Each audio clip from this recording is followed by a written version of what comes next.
can you share one of those things, one of those 5 things that you really would love to see accomplished? Let's hear it. One, the Downtown Eastside, which is the poorest neighborhood in Canada, and we have a humanitarian crisis going on there. A lot of mental health, substance use disorder. I think can we solve it 100%? Absolutely not. But can we make a material impact? Absolutely. Having a united city where people aren't, polarized, fighting against each other. That was the second one. 3, Chinatown. Chinatown is a neighborhood that was under siege in the city of Vancouver. And unlike other neighborhoods, if other neighborhoods fail, they will come back. If Chinatown failed, which it was close to failing, it would come back, but it would never come back as Chinatown. And it represents, an incredibly historic part of our city. Building a place that our kids can and want to call home. That was the 4th leg. And then the 5th one, and probably the most important one, is building something that's sustainable and scalable, that lives beyond my term in office. And that means recruiting and grooming future leaders and setting them up so they can succeed. And if our city does better after I leave, and not because they ripped up the playbook, but actually, continued on with the journey, that's success. And so those are the 5 things I personally wanted to see accomplished during my time in office. Welcome to the Your Seat at the Table podcast with your hosts, Idea Monkey Mike Maddock and ringleader John Tobin. We're 2 founders, a serial entrepreneur and a billion-dollar operator, who talk to leaders about how, when, and why they made their most pivotal decisions in life. Join us as we share wisdom, mistakes, and a few laughs, learning from the brightest minds in business today. Okay, so it's a real pleasure to be with my buddy Ken Sim today, who is not only a seasoned entrepreneur, a very successful entrepreneur, but he made the leap into politics, and for the last couple of years has been the mayor of Vancouver, British Columbia. And so, Ken, welcome to the show. And John, I was with Ken 2 nights ago for dinner in his beautiful city. And my last memory of Ken was him walking out of a restaurant, stopping in front of the kitchen staff and telling them all what a great evening it was and how much he enjoyed it. Ken, have you had to change your behavior because everybody's always watching you now? Funny you should say that. A little bit, no, my behavior is always my behavior. I've always gone up to, I used to work in restaurants. Right. For quite a long time there. So that hasn't changed at all. I think I probably wear a few more suits than I normally would. Early on in my time as mayor, I didn't. But, people do actually want to see the office of mayor. They want to see it stepped up a little bit. And so I appreciate that. So I will put on a suit as much as I, don't enjoy it. So we usually wait towards the end of the program to ask the question, but I think in this case, maybe we start with it. So you started a business 24 years ago, Nurse Next Door. And how many people work at Nurse Next Door now, just for context? I don't know. We probably have about 16,000 team members. Now, we're in home healthcare, so it's, that's our main service. But yeah, about 16,000 team members across 4 continents, or 3 continents, Canada, the United States, then we're in Australia, and we're in the UK. Yeah, so you are a service-minded servant leader who has actually done it. You've started a company that is quite successful. You're an entrepreneur. And I think I would describe you, since we've known each other for a couple of decades, as a idea monkey, quick start entrepreneur. You are a visionary, right? You're a starter. Would you agree? Oh, that was a question. Sorry. Yeah. Well, you feel free to disagree. No, I would definitely be a quick start. Okay. So Mike, go ahead. Maybe for me and the audience, Ken, if you don't mind taking us back a little bit, did you have a healthcare or medical background, or what made you get into the Nurse Next Door, or was it just more this was a business opportunity and you saw it and you took it? Maybe explain a little bit of your origin story and how that all started. All right. You know what? Maybe I'll go back to when I was a kid. It'll probably take about 3 minutes, but I think that will sort of make all the other questions, the way I answer them, make a lot of sense. So, I don't know, son of immigrants. I was born in 1970. My parents came from Hong Kong. They struggled here. My mom raised 5 kids, basically on a secretary's salary. Went to 5 elementary schools in 7 years because we couldn't make rent. Sob story, not really. It's just to give you a little bit of context there. Things worked out though. Grew up in Vancouver. We all went to school or university, and I went to the local business school here. Wanted to be an investment banker. Couldn't find a job in investment banking, so became a chartered accountant. Then went in investment banking, then private equity. Found out I didn't like it, so my wife and I, we quit our jobs back in 2001 when Tina was actually pregnant with her first kid. Came back to Vancouver. She went on emergency bed rest. I wanted to start up a company. We had some pretty bad experiences starting up or getting Tina the care that she needed. And so, long story short, we launched a company called Nurse Next Door in October of 2001, just after the attacks of 9/11. Since then, we've grown the company through now our management team to the size that I told you about. Second company is a company in food services. We have 4 kids, and back in 2018, I was recruited to run for office, and the reason I ran was our 4 boys did not see a future for themselves in Vancouver. I'm not a politician. I'm an elected official. I have no aspirations to be a premier or prime minister. I actually don't like politics. It stands for everything I disagree with. It's gross. But the outcome, what we want to achieve. That's why I quit my job in big companies. I hated how, the politics sort of set in, and it just wasn't my style. And so, which is funny because now I'm in politics. Who would have thought? So perfect. So that's perfect. Story. Thank you, John. Yeah. And so, okay. So you kind of answered it, but in 2018, you were recruited. I know this story, and you're like, I don't know about that. And you went for it, and you came really close, right? By accident, you almost won. Talk about that a little bit. Yeah, I think we lost the election by 952 votes in the closest election in Vancouver's history. It was lost by 0.6 of 1%. And I was running against a guy with a lot of political experience. He had been a member of parliament. They had a whole machine behind them.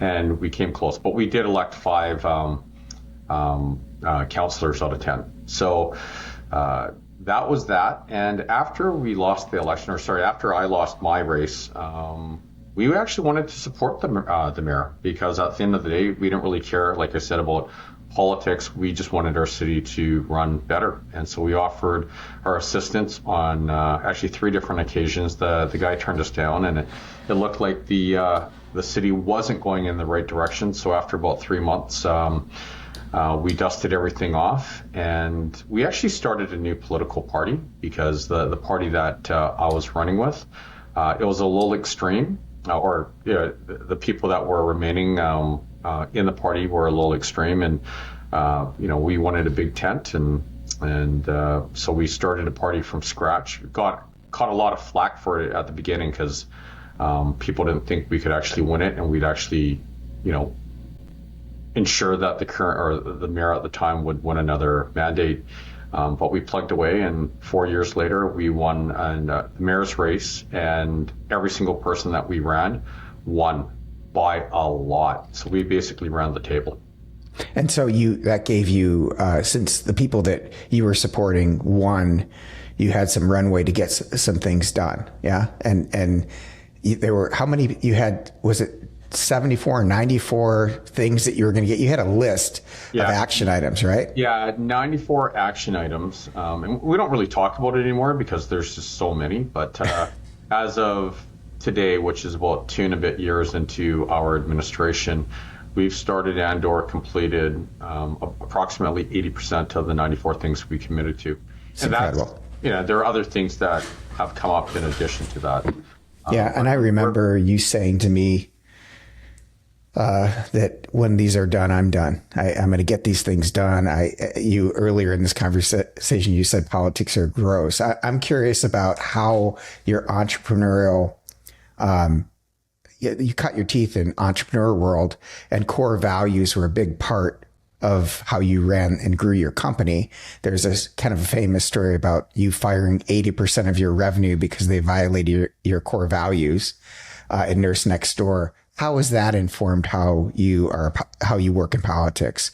Can you talk about how your personal core values have translated into being a better or worse politician? Well, it makes our decisions a lot easier. Follow your core values.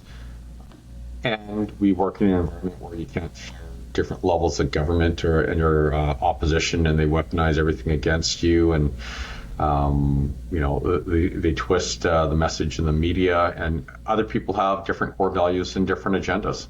So that has been it's been a lot tougher to negotiate or navigate. But let me give you an example.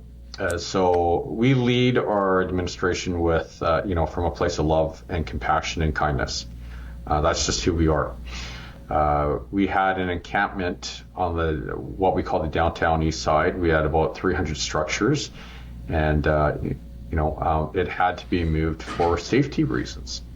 And there was a lot. There's a whole other side that does not want to see that happen. And it was a pretty dangerous situation, and I remember sitting in a boardroom with our provincial counterparts and a bunch of first responders and what have you, and we didn't have the support of the province at the time, which would have been really problematic. But I remember sitting in that meeting and saying, look, if we have to go it alone, we will. If we catch flack, we will take all the flack, but I know it's not a matter of if, but it's a matter of when. I literally will have to go to someone's family and say, I'm sorry, your parent or your son or daughter didn't make it home because we didn't have the courage to do the right thing. So we did the right thing. And it turns out after, we did get the support from the province, and we cleared up the encampment. And we did it from an empathetic way, like every single person who was looking for housing got housing. We stored their belongings, and we took time to make sure that happened, but we cleared the encampment. And it actually made international news. I remember. Yeah. Have there been moments when you've realized that you had to lead differently? Like when you start a company as a quick start and a visionary, you can make very fast decisions and apologize. Now I imagine you have to bring a lot of people along. Can you tell a story about when you realized that what got you here wouldn't get you there? How do we have? I will just pick one of the 300. That's a great question. I just want to make sure I don't step on any landmines along the way, right? No, you know what? From a general perspective, in Vancouver, we have what we call a weak mayor system. So although I'm the mayor of the city of Vancouver, there's 11 people in that chamber. Yeah. And so on everything, you need at least a simple majority to pass anything. And then on budgetary items, you need a supermajority, which would be 8 out of 11 of the people in that chamber. And so, contrary to popular opinion, you can't just go, I'm going to do this, I'm going to do that, at least in Vancouver. So it's everything's on the stuff that we agree on, it's pretty easy. On the stuff that we don't agree on, there's a lot of negotiating and trying to convince people, and sometimes it works and sometimes it doesn't. What I can tell you is, and look, it's not right or wrong, because this is the system that we create. And so this isn't a knock against elected officials.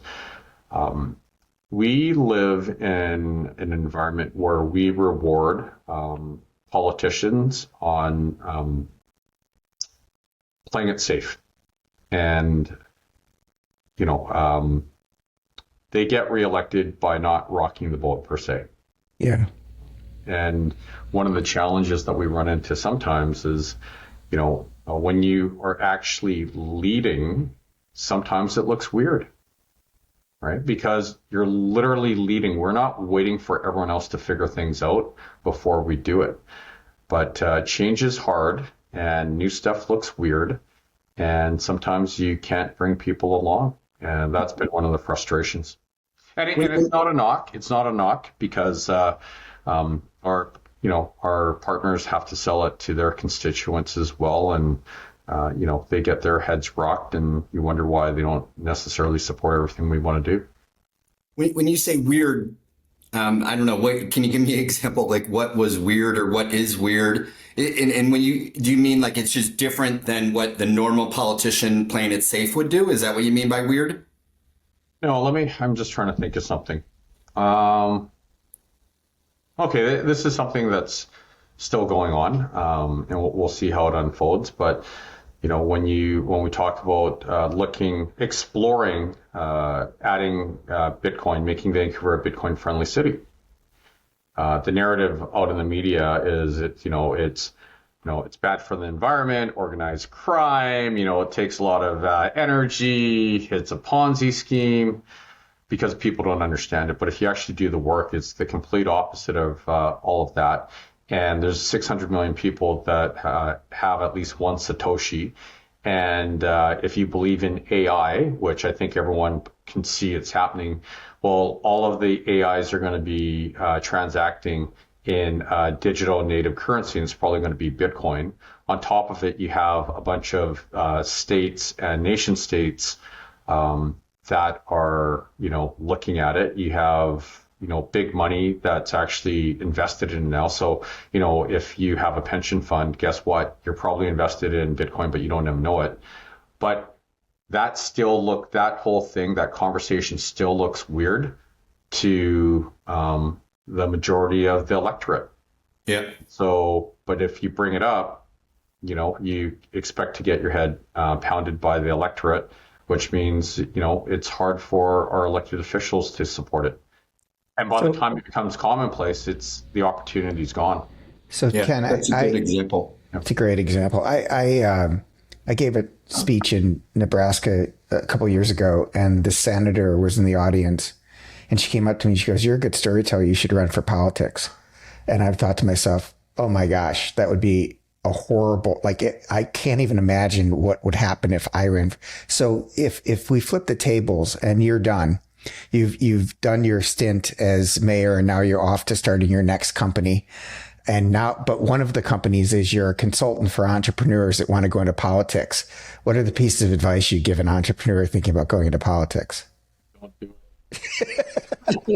it. You're not going to make a lot of money with this company. Yeah. You know what? I think it would be awesome. I'm a big believer that, look, the current system with all its flaws, that's the system we have. So unless you're willing to change the system, this is the best one. And I think it's incumbent upon all of us to step up at some point in time and give back. And having that entrepreneurial spirit, it's great because, whether you're right or wrong, you're trying to see things that look a little different. That will bring something to the table so we can live better lives. And that's the thing that's missing. In a bizarre way, well, we kind of know this, but most people don't. Money's actually easy. Throwing money at a problem, though, isn't the solution. What we're missing is know-how and different points of view or different perspectives to bring to the table. Do you think you're going to lead differently because of your next gen company? I'm just presuming, knowing you, that you're going to start something and then start something and start something, whether you're still in politics or not, probably after you're done. How will your experience being mayor change you as a leader in entrepreneur land? I know a lot more about human nature. I've seen the worst of the worst in individuals, but I've also seen the best. Yeah. And it's absolutely amazing. So as much of a pain in the backside, a big chunk of this role is, on the flip side, it's been absolutely amazing. And so, I don't know if I'm answering your question, but, I think I'm going to surround myself with even, better people. And I'm not talking from a skill set perspective. It's more just people that are super kind that you can, relate to. Yeah, that's kind of getting back to the values thing. I'm wondering how often you said you had 10 people in a room. You at least had to have a simple majority to make a decision. How often do you, number one, well, I won't ask you a trap question, but how often do you center on the values of the room to make a decision? In other words, go, okay, this is a hard decision, but let's get back to the values. Why are we here? Has that served you? Yeah, look, with certain individuals, absolutely. And we're dealing with politics. So when it comes to our council, first of all, we don't have the entire council, right? Like, so we do have opposition members in that chamber. Mm-hmm. And so, on the easy stuff, we all agree that's not an issue. But there are things that we will never agree on based on ideology. And on occasion, they vote against stuff just because they're voting against us. That's just the reality, and we can't really change it. It used to really bug me, but that's unfortunately how things work in politics. When it comes to some of the members of our own crew, by the way, I think they're all great and really, really great people. And the reality is sometimes, they won't necessarily agree, and they'll look at the values. You can make an argument that it's consistent with our values, but they have a different perspective. And you just have to sometimes agree to disagree and drive on. You're not going to win them all. Yeah. Mike, you started talking a little bit about values in the beginning, and then you're coming back to it. Ken, I'm curious, like when you established the company in the beginning, did you have a set of core values? Did you write them down? And I'm coming from a place of helping start a company right around when you did in 2001, and that was something that I did. I didn't even call them values. I just said, here's what I want to stand for. And part of it was like things I didn't want to do or people that I saw and I'm like, I don't want to do that. And the first core value, super basic, was just do the right thing. Do the right thing always. Super basic. But it was like, that goes back to like my dad and just having integrity in everything you do. Super basic. But I'm curious, like, I love these ideas of values. And for us, they've stood, 24 years. And I'm curious, like, when you think back to, again, the beginning, was it conscious that you were choosing these values? And maybe just talk a little bit about that. Yeah. So I think we all have our own core values embedded in us. We just don't have them defined. I think overall we had a no asshole rule. Yeah. Want to work with assholes, but no, we didn't have our core values defined at all. And so when we first started our company, my former business partner and myself, we used to run around. We worked our butts off, and then we tried to hire. We hired nice people, and that didn't really work. So then we went to the other extreme and hired really skilled people, and that didn't work either. And then we realized one day we're sitting there and we basically sat around the table, and both of us hated the company that we worked at, which is a problem because we started the company. Yeah. And this was around the same time that we had we got introduced to the Rockefeller Habits and by Vern Harnish, and we we're reading through this book. It's like, oh my God, we're making all the same mistakes as everyone else. And then we learned about core values, and we defined our core values, which is find a better way, admire people, wow customer experience, and passionate about making a difference. And then we did the thing where anyone who we knew wasn't going to live our core values, we freed up their features right away.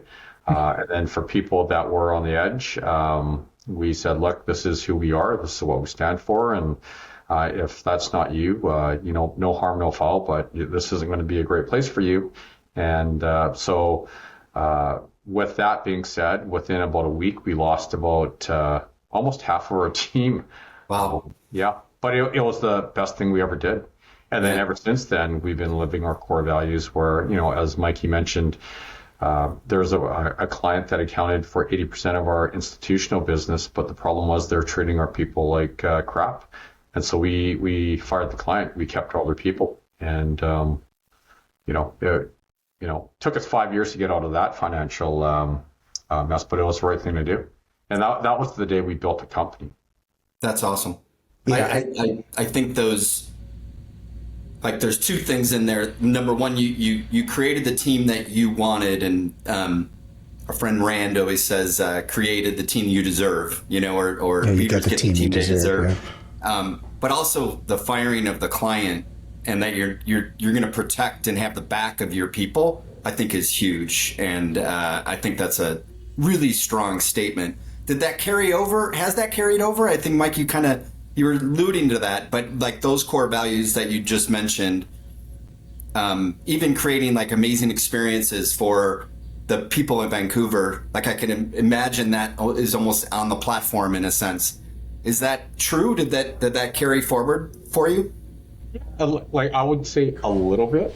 And so what people have to realize, the role of mayor and council is effectively a board of directors and a chair. So we provide the vision for the organization, and we hire our CEO, or in this case, it's our city manager.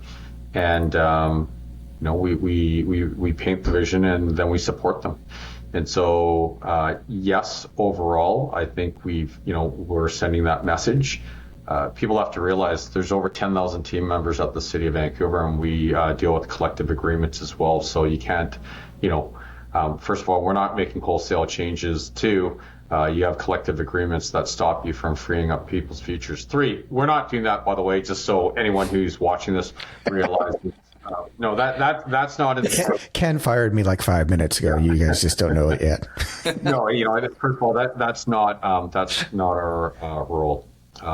So basically, what we've shared with the city managers, we want to create a safe environment because large organizations, especially cities, they're run from a place of fear.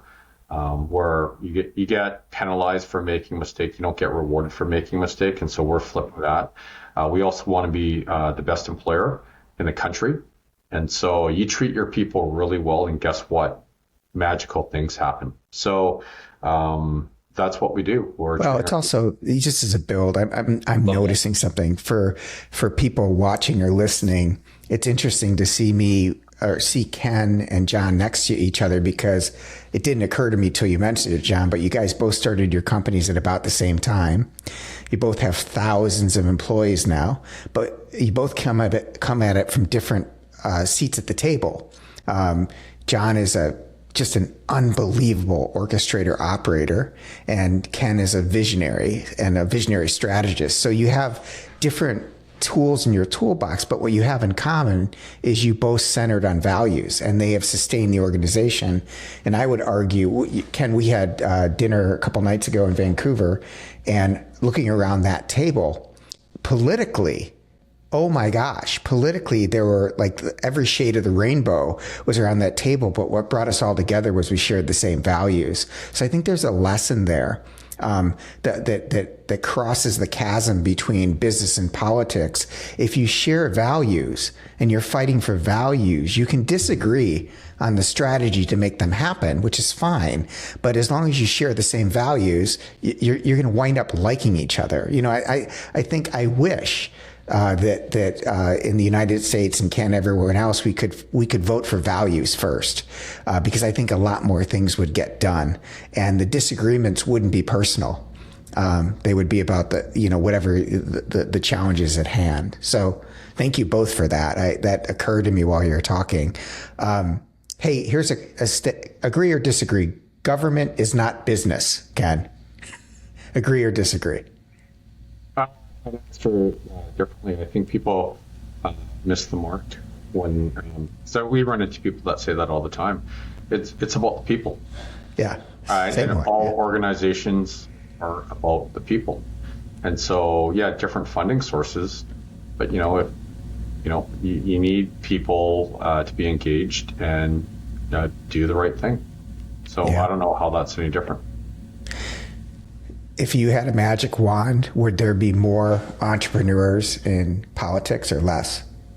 More. Yeah. And why is that? When you look at entrepreneurs, regardless if they're successful or not, they're trying to solve a problem. And we got a lot of problems. We have a lot of opportunity in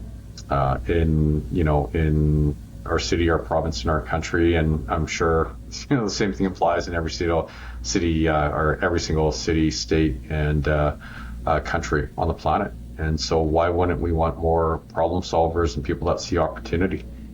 That's awesome. So I'm jumping all over the place. So John, jump in but one of the things that fascinates me, Ken, is you're helping run one of the most beautiful cities in the world.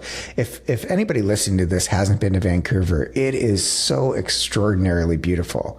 I mean, every time I'm there, I'm like, why don't I live here? It is just exceptionally pretty, and the people are so nice. And it's been a few years since I've been up there, Ken, last time with you, but the city showed better. Like, it was cleaner. It was working. So congratulations on that. So my question is, if you had to do it all over again, it's 4 years ago, what would you do differently? What would you do the same? No, I think we would do it all the same. And the reason I say that, it's kind of like, and it's not just politics, it's life in general. Like, if we like where we're at right now, we are a collection of all the experiences that we had leading up until this point, all the good and the bad. And so I think I might be a better leader now than I was 2.5 years ago, but that wouldn't have happened unless, we had all the crappy things and made all the mistakes along the way, right? Okay, so you're running. How are you a better leader? Go. Well, now I'm being very self-serving. I think That's I'm all a right. better leader, but if you want to talk to other people, they may go, "Oh, Sim, you suck." But no, just learning more about human nature and going through these experiences, and just seeing. I'll give you good and bad. Being lied to and stabbed in the back by people that really shouldn't be doing it, or we pose no threat to whatsoever. On the flip side, seeing incredible leaders in action that are, servant leaders. Like our chief of police just retired about our last month, and I'm going to get in trouble here. I say he's one of the best leaders I've ever met. He's actually the best leader I've ever met. And seeing how he operates in the organization he helped build, like, he truly built a place where you can, take him out and drop someone else in. Like, there's a bunch of people that are next up ready to go. And they all serve all their members. And the VPD is, in my opinion, one of the top 5 organizations on the planet. And I've toured over 2,000 different organizations over the last 3 decades. And I would rank them right up there with FedEx, Google, Apple, and Toyota. They're that good. Yeah, they're very friendly too. I had some run-ins with police directing traffic and things, and they were all what's the word I'm looking for? Folksy, almost, like kind and laid back and chill. How did you manage to say, hey, I'm going to go run for mayor and still have a company with thousands of employees? Talk about your leadership ability to be able to step away from a company, and you really have, right? I mean, you've stepped away from Nurse Next Door. It's still doing great. You took your hand off the steering wheel. How did you make that happen? Well, we have a great team, and so sometimes it's looked upon as a flaw, but I step back, and you bring on the right people and you provide them with the vision, and it's a very broad vision, right? Basically our purpose at Nurse Next Door is making lives better, and we have a great team there. They'll decide how they want to make lives better. It could be, they may come back and say, Ken, we actually want to change the entire direction of the company. We believe making lives better is actually making widgets for people to do this. And it's like, look, core values, they're forever. The purpose is 30 years plus, but what we actually do to live that purpose could look a bunch of different ways. And so that's a long way of saying, make sure you bring on the right people and you just trust them. And so that's how I lead. Did you, when you said I'm running for mayor, did you make an announcement to the company? Did you get any feedback from them, or just kind of go, look, this is what I'm going to do? Anything surprise you in the reaction to that decision? Well, here, the funny story behind that. So when I was recruited, I asked, I said, look, I'll get back to you in a couple of days with an answer. And I spoke with people that I really respected, and one of them was the CEO of our company. And then after I spoke with all these individuals, I decided not to run. And by the way, she said I should run. And then a couple of days later, I had a change of heart. And so I really should have listened to her the first time. But no, there wasn't any announcement per se to the organization. Our CEO already knew, and then people heard about it when we did the press release. Yeah.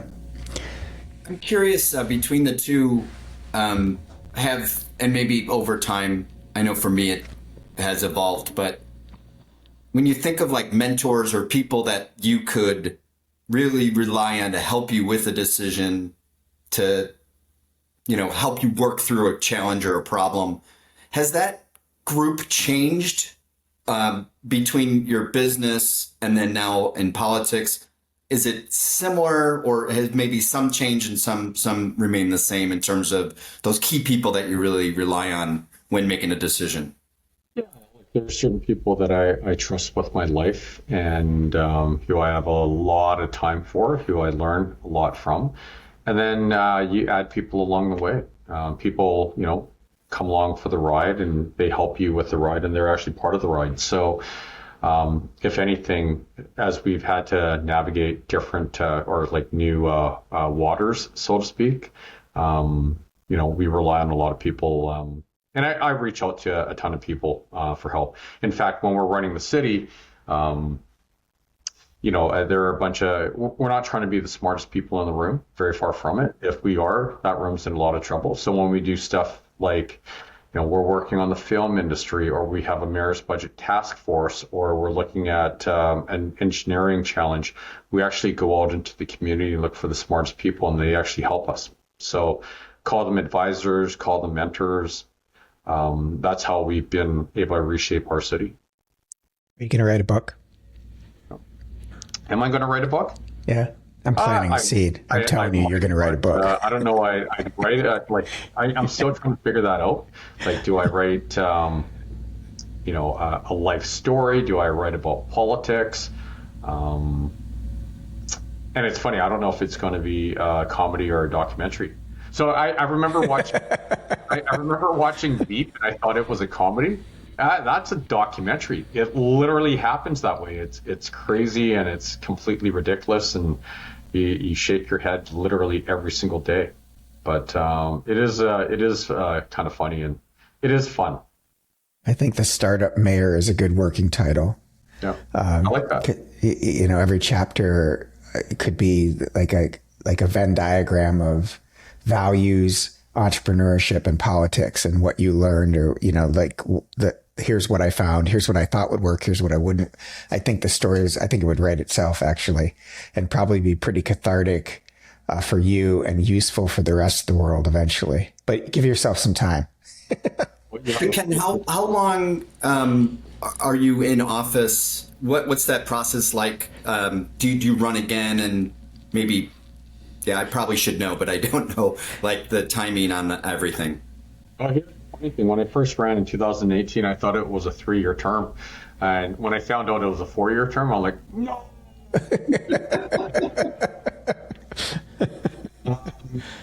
Yeah, it's a 4-year term.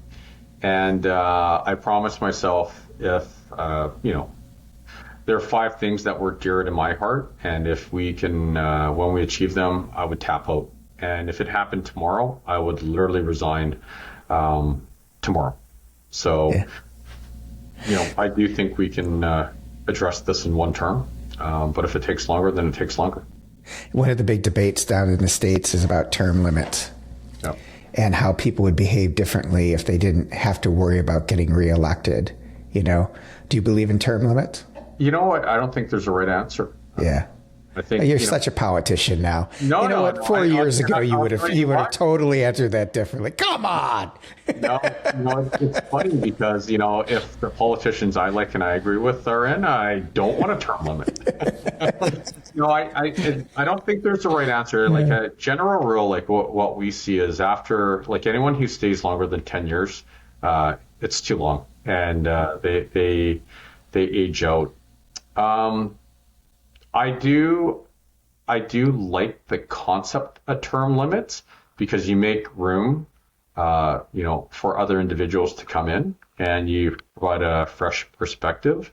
The challenge you have with term limits, especially if, let's say, you're a mayor or I don't know, down there, a president, you could be, a lame duck politician where people actually don't listen to you and they don't need you and they won't actually support what you do. And so that's the challenge, and then nothing gets done. Another argument for no term limits is you're an EO guy or a YPO guy, that when you move the board every year, there's no corporate memory. And so 3 years in, you're having the same debate that you solved for 3 years ago, but no one remembers you had it and what the answers were. So having some kind of corporate memory that can say, no, we already solved this. Let's move on I think is really important. All right, Ken. So you're. Can I? Yeah. Sorry, Mike. Can I just ask, Ken? Can you share one of those things, one of those 5 things that you really would love to see accomplished?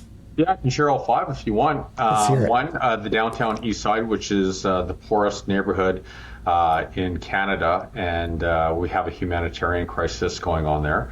A lot of mental health, substance use disorder. I think can we solve it 100%? Absolutely not. But can we make a material impact?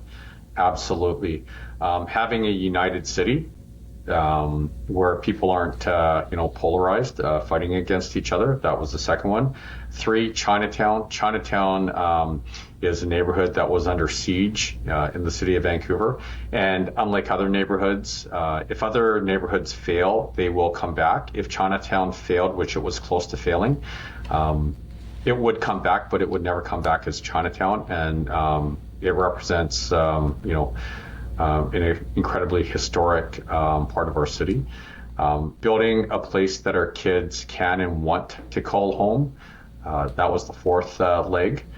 And then the 5th one, and probably the most important one, is building something that's sustainable and scalable, that lives beyond my term in office. And that means recruiting and grooming future leaders and setting them up so they can succeed. And if our city does better after I leave, and not because they ripped up the playbook, but actually, continued on with the journey, that's success. And so those are the 5 things I personally wanted to see accomplished during my time in office. Those are awesome. I love it. The Chinatown's under siege. Was it like gangs or something, or what was crime? That neighborhood, the Downtown Eastside, is right beside Chinatown, so it was spilling over. Okay. And with the pandemic as well, there's a lot of anti-Asian hate, and so there's like a lot of random assaults, graffiti, racism. You pile on the humanitarian crisis next door, and it was pretty bleak.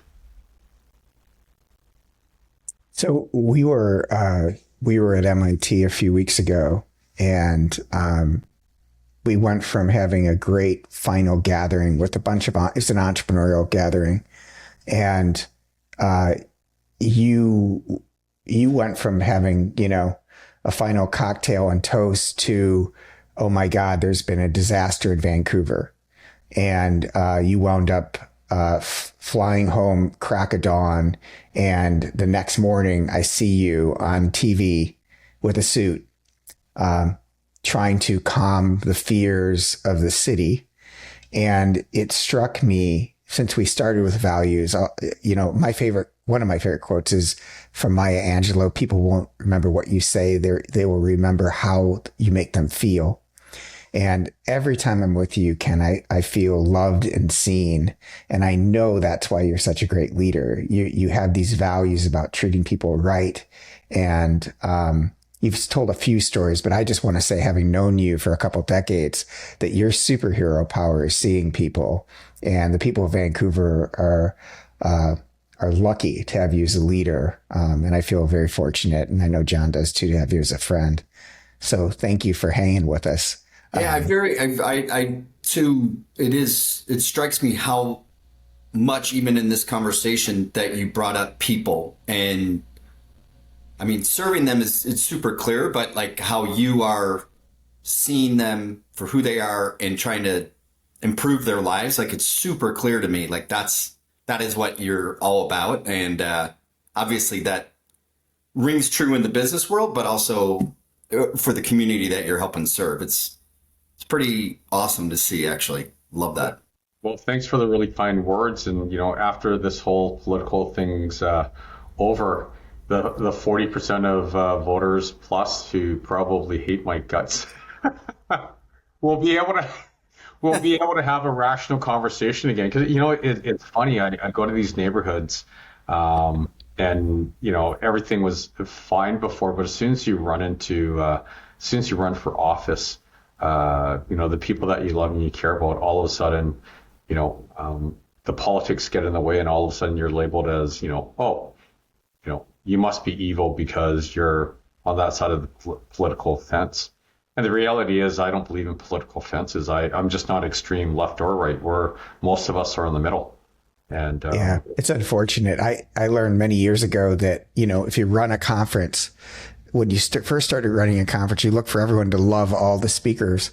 But after a while, you realize that when half the group hates the speaker and half the group loves the speaker, that's the speaker that was actually causing change.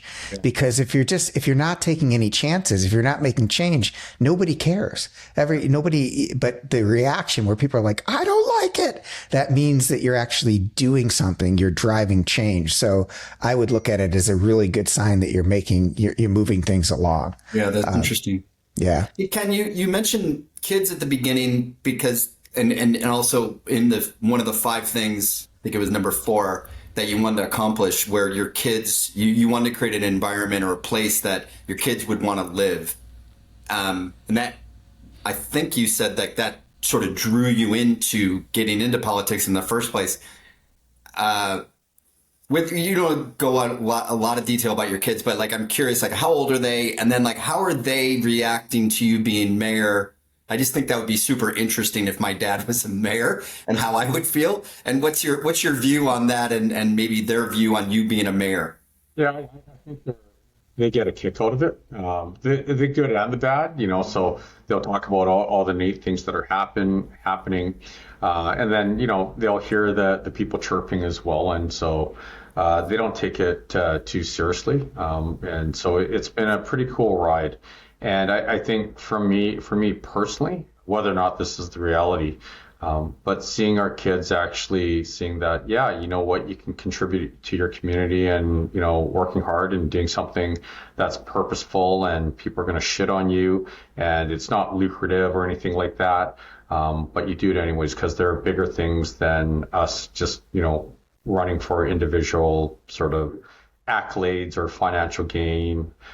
So that's been cool to see, at least in my own head. Hopefully that plays out that way. But yeah, no, I think, when I think of our kids, they're a metaphor for not just kids, but everyone else in the city. Like, a lot of people talk about attainable housing, and that you have to get that set up, or your city fails. But that's just the start. We want to build a place that's cool, that's safe, where people want to hang out because there are things to do, but also a place where there's opportunity, where people can actually have a career in the industry that they want to be in. And so it's more than just, building more housing. And so that's been the journey. And I think we've made some headway, and we still have a lot of work to do. So I have one final question for you, Ken, if you'll indulge me. I was with a friend this last weekend, and he was telling me that his son wanted to be a police officer, and he didn't want him to become a police officer. And the reason was because his son had such a big heart, and he was afraid that being around so much, seeing all the things that a police officer sees would drain him, would suck the life out of him, would might break his spirit. And I know you to have a really big heart. And I'm wondering what you do as a leader now in politics. You've already done it in business to sustain your sense of wonder, your optimism. How do you care for yourself so it doesn't break you or suck the life out of you, I guess is the question. Yeah, so there's a lot of bad out there, and it's pretty heavy as well. The incident that you were referring to earlier, why I came home a lot earlier than I was supposed to, was there's an incident where a person with and I want to be careful not to link the two because it's still under investigation. But in the media, his health records have come out. Like there is mental health issues with this individual. Killed 11 people, injured dozens more. And you see the heaviness. You meet the families and you meet the victims, the ones that survived, and you meet the first responders, and it's really heavy. And so it's hard to pick yourself up after that. And my part in it's actually a lot easier than the people that were on scene. And then you see the beauty of communities coming together and the resiliency of individuals and the caring. And you just get absolutely blown away with all this hurt and sorrow and anger. There's incredible beauty. And so that's what sort of lifts me up personally. With respect to your buddy's son, like I will say this, I hope my kids never become police officers. Our police officers are absolutely amazing. They do a job that very, very few people can do, and then even fewer people are willing to do. And they put themselves in harm's way every single day. I absolutely love them. So from a perfectly selfish perspective, I hope they don't do it. And if they did do it, I would be so freaking proud of them. And I would be so thankful. And so I think you let people follow their passion. And if they really want to do it, they're probably the right people. So okay. I don't know if I answered your question there. Close enough. I really appreciate you, Ken, and I'm grateful for, again, for your friendship. And I think what I heard in that, and you said it before, Ken, it's like the balance. It's like you see a lot of challenges, a lot of really difficult things, but at the same time, you see the beauty of people coming together and being there for each other. And I think that says a lot about life, but also, Mike, maybe pull in your words, like your optimism, Ken, that trumps everything else that might be negative. And I just think that's super inspiring. Yeah, it's the quote that is attributed to Einstein all the time. The most important decision a man will ever make is whether he lives in a friendly universe, whether he believes he lives in a friendly universe. And so choosing to see the possibility instead of the problems is absolutely an entrepreneurial superhero power. You have that too. Ken, thank you. Thank you for giving us so much of your time. And it's always great to be with you. I really appreciate the dent you're putting in the universe. Thank you, Ken. Love your story. Love your mission and values that are very, very clear to everybody. And best of luck in achieving the 5. I love it.